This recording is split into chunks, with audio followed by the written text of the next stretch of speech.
382장. 너 근심 걱정 말아라.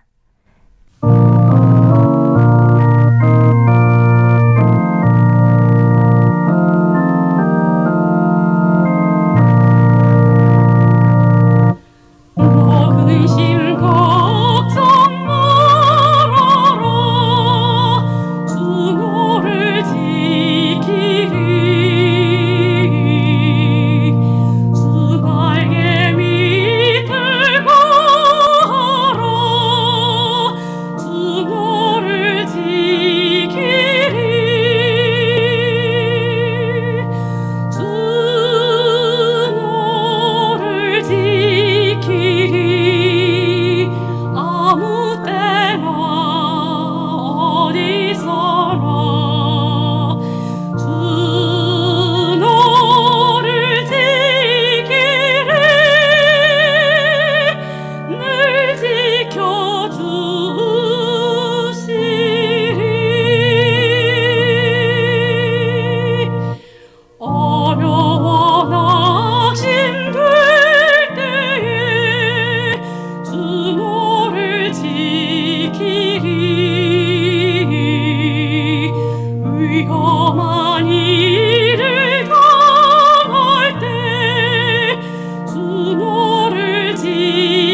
유다 왕 여호야김이 다스린 지 3년이 되는 해에 바벨론 왕 느부갓네살이 예루살렘에 이르러 성을 에워쌌더니 주께서 유다 왕 여호야김과 하나님의 전 그릇 얼마를 그의 손에 넘기심에 그가 그것을 가지고 신할 땅 자기 심들의 심전에 가져다가 그 심들의 보물 창고에 두었더라. 왕이 환관장 아스브나스에게 말하여 이스라엘 자손 중에서 왕족과 귀족 몇 사람 곧 흠이 없고 용모가 아름다우며 모든 지혜를 통찰하며 지식에 통달하며 학문에 익숙하여 왕궁에 설 만한 소년을 데려오게 하였고 그들에게 갈대아 사람의 학문과 언어를 가르치게 하였고 또 왕이 지정하여 그들에게 왕의 음식과 그가 마시는 포도주에서 날마다 쓸 것을 주어 3년을 기르게 하였으니 그 후에 그들은 왕 앞에 서게 될 것이더라. 그들 가운데는 유다 자손 곧 다니엘과 하나냐와 미사엘과 아사랴가 있었더니 환관장이 그들의 이름을 고쳐 다니엘은 벨드사살이라 하고 하나냐는 사드락이라 하고 미사엘은 메삭이라 하고 아사랴는 아벳느고라 하였더라.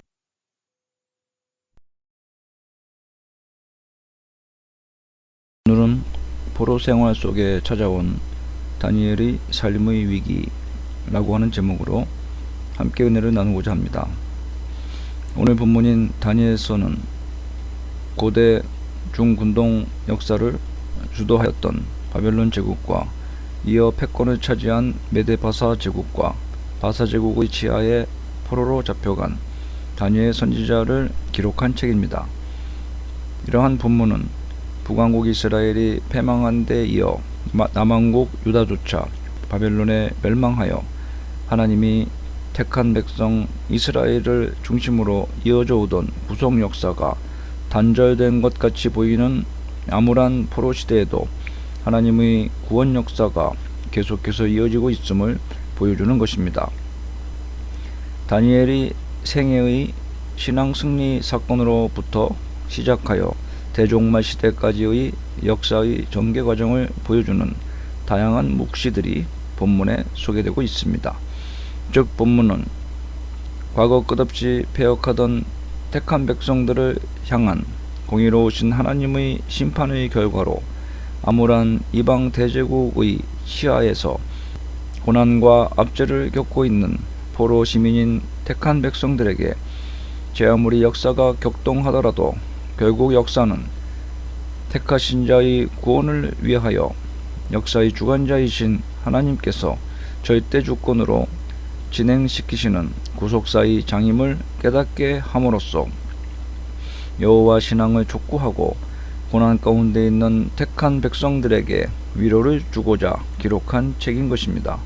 그 전반부인 본문의 말씀은 다니엘 생애에 발생하였던 신앙 승리 사건들에 대해서 다루고 있습니다. 즉 본문의 주인공인 다니엘이 어떻게 먼 이방 땅 바벨론에 오게 되었는지를 소개하며 어떻게 그 나라의 고위 관리가 될 수 있었는지를 보여주는 배경을 담고 있습니다. 이 본문에서 중요한 것은 다니엘을 비롯한 그의 세 친구들이 여호와를 향한 순수한 열정과 신앙의 순결을 위한 참된 용기를 보여주었다는 것입니다. 이러한 신앙 영혼들이 순결한 신앙적 모습은 1차적으로는 식민지하에서 신앙의 정체성을 망각하며 이방 문화에 급속도로 동화되어 가던 포로지의 선민들로 하여금 신앙의 지조를 굳게 지켜야 한다는 자각을 가지게 하였으며 여호와를 향한 뜨거운 열정을 회복하게 하였을 것입니다. 뿐만 아니라 오늘날 사탄이 막노릇하는 이 세상에서 온갖 악한 유혹에 노출되어 있는 성도들에게도 당면한 난관을 극복하고 담대히 신앙을 지켜 나아가야 할 용기를 가지게 하고 있습니다. 본문은 대제국 바벨론에 다니엘이 포로로 잡혀오게 된 배경을 밝히고 있습니다. 다니엘은 하나님의 심판으로 북왕국 이스라엘이 멸망한 이후에도 여전히 하나님의 뜻을 저버리고 우상숭배와 도덕적 타락의 길을 걸었던 남유다가 급기야 바벨론으로부터 2차 침략을 받아 바벨론으로 잡혀가게 되었습니다. 그런데 바벨론이 유다의 예루살렘을 유린하고 귀족들을 포로로 잡아갔는데 다니엘은 이러한 정치 군사적인 측면은 간과하고 유다가 유린되고 하나님의 전의 기물까지 약탈당한 것은 하나님께서 하신 일로 표현하고 있습니다. 이는 그 일이 죄에 대한 여호와의 공의로운 심판임을 암시하기 위해서입니다. 그리고 이러한 모습은 신앙의 영웅으로 부각되는 다니엘과 그 세 친구가 신앙의 정체성을 지키지 못하여 성전의 기물조차 약탈당한 초라한 나라 유다의 출신으로 머나먼 낯선 이방 땅에 포로로 잡혀온 보잘것없는 존재임을 밝히므로 이러한 처지에서도 오히려 굳은 신앙을 지켜낸 그들의 놀라운 신앙 열정을 부각시키고 있습니다. 또한 다니엘과 그 세 친구는 바벨론의 관리의 후보로 발탁되어 바벨론 황실의 교육을 받게 되었습니다. 현발 기준과 학습 내용과 그들에게 주어진 특권과 교육의 기간을 밝히고 있습니다. 당시 관리 후보로 선발된 자는 유다 출신 가운데서도 더 많은 자가 있었을 것입니다. 이는 당시 바벨론에서는 다양한 민족들로 이루어진 광대한 대제국을 보다 효율적으로 관리하기 위해서는 친바벨론 성향의 우수한 피정복민 지도자들이 필요했기 때문입니다. 따라서 그들에게는 다양한 특권이 주어졌고 또한 철저한 바벨론식의 교육이 진행되었습니다. 선발된 자들에게는 갈대아 사람의 학문과 언어를 가르쳤을 뿐 아니라 왕의 음식과 포도주를 공급하였으며 그들의 사상과 종교에 있어서 완전히 바벨론에 동화시키기 위한 것이었습니다. 이름을 바벨론식으로 고치는 것도 이러한 정책의 하나였습니다. 그런데 다니엘과 세 친구는 신앙적 정결함을 지키기 위하여 왕의 진미와 포도주를 거부합니다. 이는 우상에게 바쳐졌던 제물로서 율법의 규정으로 볼 때 불결한 것이었기 때문입니다. 이러한 우상 제물의 취식을 거부하는 행동은 바벨론 동화 교육에 대한 전면적 거부로 여겨질 수 있는 것이었으므로 이로 인하여 자신들에게 주어진 특권이 상실될 수도 있었을 뿐만 아니라 죽임을 당할 수도 있는 위험까지 무릅쓴 놀라운 결단이었던 것입니다. 그러나 이들에게 있어서 이 모든 것보다 신앙이 더 중요했기 때문에 과감히 그들이 원하는 바를 주장할 수 있었습니다. 하나님께서 기업으로 주신 가나안 땅에서 우상 숭배가 계속 자행되고 있었던 점과 비교하여 본다면 우상의 땅 바벨론에서 우상의 제물 취식을 거부하는 결단의 가치는 더욱 크게 여겨지는 것입니다. 이는 암울한 포로 시대에도 돈독한 신앙을 가진 사람들이 있었음을 보여줍니다. 사실 이들에 의하여 끊어진 듯 보였던 구속 역사가 단절됨이 없이 계속 이어져 왔던 것입니다. 이러한 말씀을 통해 우리는 다음과 같은 깨달음을 얻을 수 있습니다. 먼저 하나님의 택한 백성이라도 범죄하면 하나님의 징계에서 벗어날 수 없다는 것입니다. 다니엘 당시 유다 백성들은 자신들만이 택한 백성이므로 하나님의 보호를 받아 영원히 존속할 것으로 확신하였습니다. 그러나 하나님께서는 바벨론을 통하여 유다를 유린하시고 다니엘을 비롯한 귀족들을 포로로 잡아가도록 하였을 뿐만 아니라 성전의 거룩한 그릇까지 약탈당하게 하셨습니다. 이는 범죄한 선민을 향한 징계였으며 더불어 회개하지 않을 경우 멸망에 이르게 하겠다는 의미가 있는 분명한 경고였습니다. 그러나 이러한 경고에도 불구하고 영적으로 우둔한 그들은 계속 하나님을 저버렸습니다. 따라서 바벨론은 최초 침략이 있었던 기원전 605년 이후 몇 차례의 침략을 통하여 계속 괴로움을 주다가 이로부터 20여 년이 흐른 기원전 586년에 유다를 완전히 무너뜨렸습니다. 이러한 일은 하나님께서 주시는 회개의 기회를 계속 거부할 경우 마침내 크나큰 심판에 이르게 된다는 사실을 깨닫게 합니다. 이러한 점에서 택한 백성인 우리 성도들도 범죄에 대하여 민감할 뿐 아니라 어떠한 연유로 범죄하였다면 하나님의 엄정한 심판이 임하기 전에 회개에 힘써야 하는 것입니다. 다음으로 세상은 성도로 하여금 끊임없이 세상에 동화시키려 한다는 사실을 유념하여야 합니다. 바벨론 황실이 다니엘을 비롯한 세 친구를 바벨론 정책의 충실한 관리를 만들기 위하여 큰 특권을 부여하고 지속적으로 교육하였던 것과 마찬가지로 오늘날 세상도 거룩하게 구별된 성도를 세속적인 가치관을 가진 자로 만들기 위하여 온갖 수단을 다 동원합니다. 이러한 시험을 이기기 위해서는 강을 거슬러 힘차게 올라가는 물고기처럼 활력 있는 신앙이 되어야 하는 것입니다. 죽은 물고기는 강물에 떠내려갈 수밖에 없습니다. 신앙인도 신앙의 활력을 잃으면 정신없이 소용돌이 치며 흐르는 세파에 휩쓸려 멸망의 자리로 떠내려가고 말 것입니다. 따라서 성도는 세상에서 살되 세상에 의하여 변화되는 나약한 존재가 아니라 세상을 이기고 오히려 세상을 변화시키는 존재가 되어야 하는 것입니다. 마지막으로 세상이 주는 것보다 하나님께서 주시는 것이 훨씬 가치 있다는 사실에 유념해야 합니다. 다니엘과 세 친구가 황실 정책에 순응하였더라면 주변 사람들과 갈등을 일으키지 않고 나름대로 안락한 생활을 하며 장래 출세도 보장받았을 것입니다. 그러나 다니엘과 세 친구는 이 세상이 원하는 것과 하나님이 원하시는 것 사이에 충돌이 있을 때 과감히 세상의 것을 추종함으로 오는 혜택을 버리고 비록 현실적 어려움이 있더라도 하나님께서 원하시는 대로 하였습니다. 그 결과 그들은 그 무엇과도 바꿀 수 없는 고귀한 신앙의 지조를 지켰을 뿐 아니라 세상적 기준에서도 훨씬 더 탁월한 것을 얻을 수 있었습니다. 그리고 채식만 하여도 그 얼굴이 더욱 아름답고 윤택할 수 있었던 것은 하나님의 축복 때문이었습니다.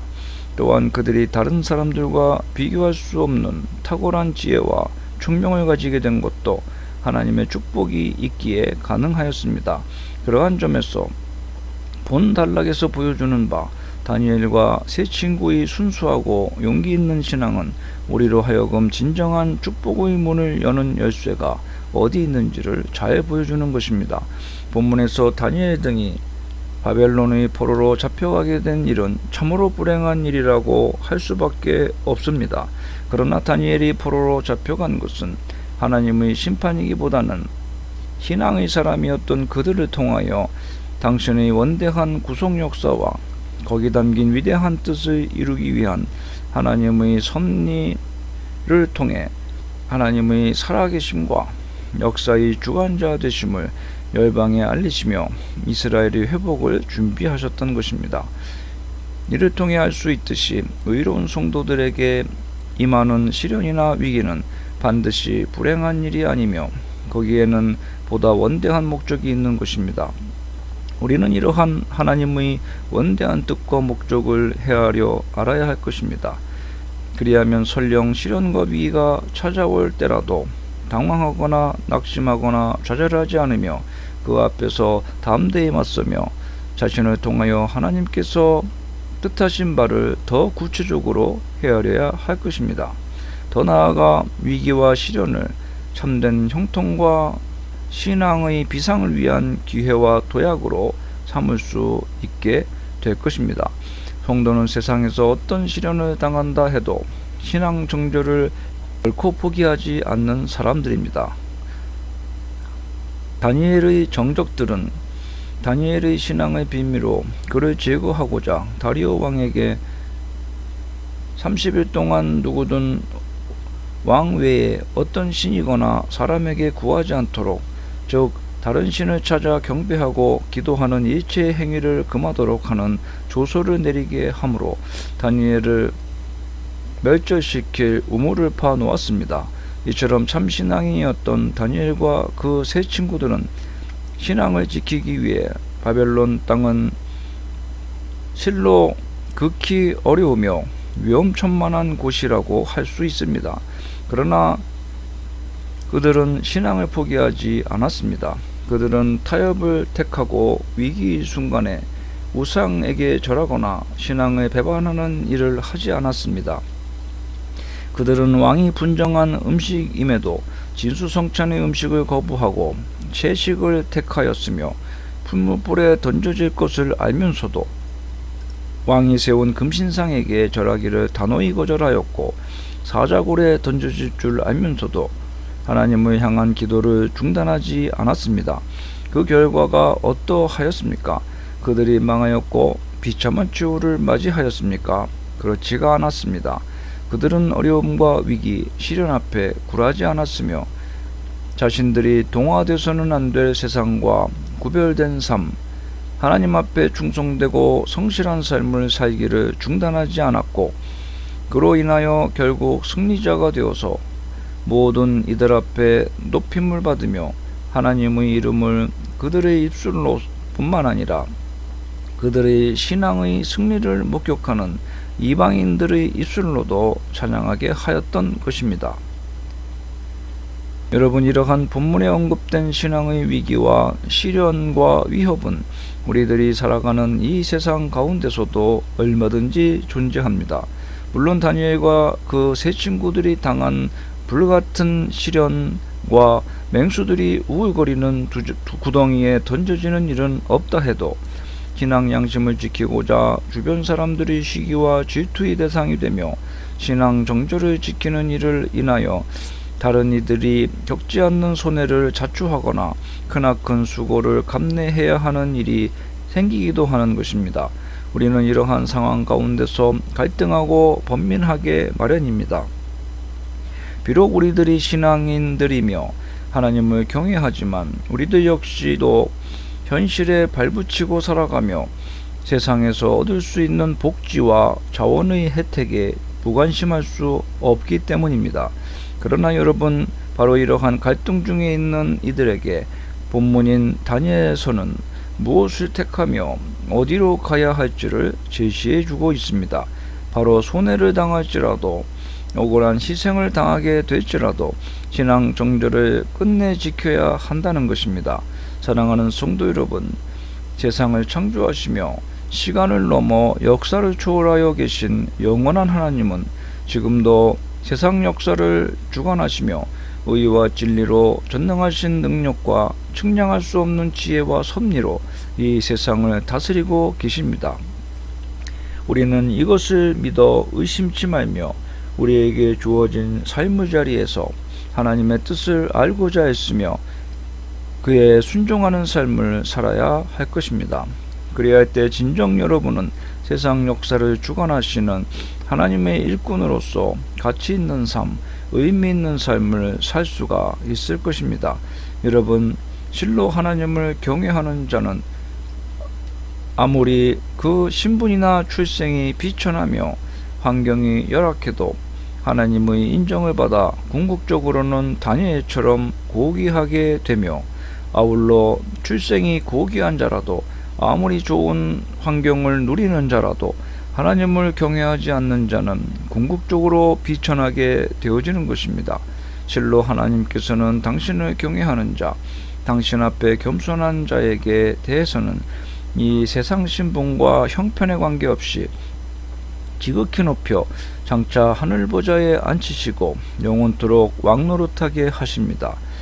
그러나 당신을 경외하지 않는 자, 교만한 자에 대해서는 그의 세상 신분이 어떠하든 결국 그를 지극히 낮춰 음부에서 고통당하게 하시는 것입니다.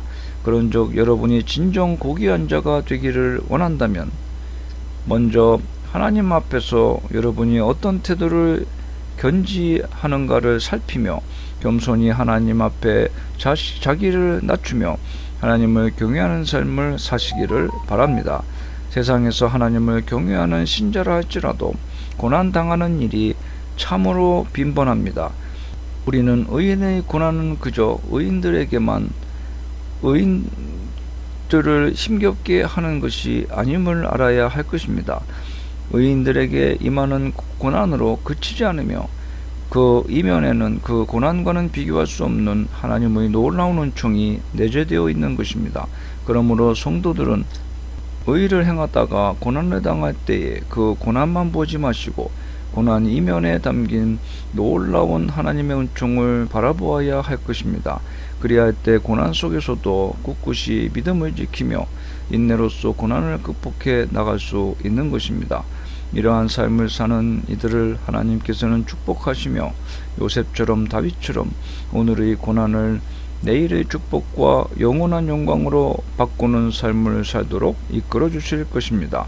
본문의 다니엘서의 기록은 절망적인 것처럼 보이는 상황, 무기력할 수밖에 없는 처지에서도 의연하게 신앙의 삶을 고수하는 다니엘과 그의 세 친구들의 면모를 증거해 줍니다. 우리는 이들의 이 같은 삶의 모습을 통해 신앙의 힘이 얼마나 강한 것인지를 확인할 수 있습니다. 그처럼 신앙의 삶을 그들이 견지할 수 있었던 것은 실로 시간과 공간을 초월하여 신실한 백성들 가운데 역사하시는 하나님의 권능을 믿어 의심치 않았기 때문이며 그분을 향한 참되고 진실한 신앙의 깨달음과 결단이 있었기 때문입니다. 그러므로 사랑하는 성도 여러분, 여러분이 어떤 위치에 서 있든지 어떤 삶의 자리에 처해 있든지 거기에 개의치 않고 상황과 형편에 굴하지 말고 당당히 하나님의 뜻을 받들기를 원합니다. 바로 그러한 사람만이 신앙의 힘, 하나님을 믿는 믿음, 하나님의 역사가 얼마나 크고 견고하며 위대한 것인지를 체험할 수 있으며 또 세상 가운데 드러내는 삶을 살 수가 있기 때문입니다. 기도합시다. 세상 역사를 주관하시며 성도의 가는 길을 인도해 주시는 사랑의 하나님 아버지, 오늘도 처한 형편과 위치에서 하나님의 뜻을 받들며 하나님을 바라보고 늘 소망을 잃지 않으며 믿음의 눈으로 하나님의 인도하심을 바라볼 수 있는 성령 충만한 저희들의 남은 인생이 되게 하여 주시옵소서. 그리하여 하나님의 영광과 믿음의 결실을 세상 사람들 가운데 증거하여 밝히 보여줄 수 있는 표정의 삶을 살아가는 저희들의 복된 인생이 되게 하여 주시옵소서. 예수님의 이름으로 기도합니다. 아멘.